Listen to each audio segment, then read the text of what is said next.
نبی صلی اللہ علیہ وآلہ وسلم نے فرمایا کہ لوگوں تم اللہ کے دیے ہوئے تھوڑے رزق پہ راضی ہو جاؤ، وہ تمہاری تھوڑی عبادت پہ راضی ہو جائے گا، کیونکہ جس حال میں تو ہے یہ اسی نے بنایا ہے اور وہ بہتر جانتا ہے۔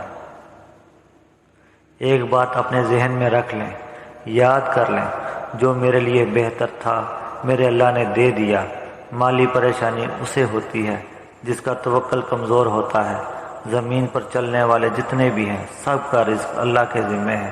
رزق تمہیں ایسے ڈھونڈتا ہے جیسے موت۔ صرف یہ نہیں کہ تم نماز پڑھ کے بیٹھ جاؤ، آپ نے بے نمازی کو نماز کی دعوت بھی دینی ہے۔ مظلوم پر ظلم ہوتا رہے تو تم نے چھپ کے نہیں بیٹھنا، بلکہ ظالم کا ہاتھ روکنا ہے اور مظلوم کا ساتھ دینا ہے۔ دانائی اور حکمت کا علم سے تعلق نہیں ہے، یہ تربیت سے آتی ہے۔ مذہبی طور پر دیکھو تو آگے دیکھو اور دنیاوی طور پر دیکھو تو پیچھے دیکھو، پریشانیاں ختم ہو جائیں گی۔ زندگی میں کچھ تھوڑا سا دوسروں کا خیال رکھنا، یہ بھی دین کا حصہ ہے۔ ایماندار بندہ ایمانداروں جیسے کام کرتا ہوا ہی اچھا لگتا ہے۔ جو شکر کرتا ہے اس کی نعمتوں میں اضافہ ہوتا ہے۔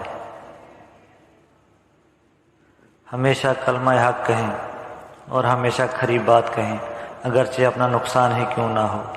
آپ اپنی زندگی میں سچی بات کرنا سیکھیں، جھوٹ کو جھوٹ کہیں، سچ کو سچ کہیں۔ حضرت عثمان غنی رضی اللہ تعالیٰ عنہ پر 3 چیزوں کا غلبہ تھا۔ آپ سخاوت بہت زیادہ کرتے تھے، آپ بہت نرم دل تھے اور آپ بہت ہی حیا والے تھے۔ جو اللہ کی راہ میں خیرات کرتے ہیں وہ تفتیشیں نہیں کرتے، وہ چشم پوشی کرتے ہیں۔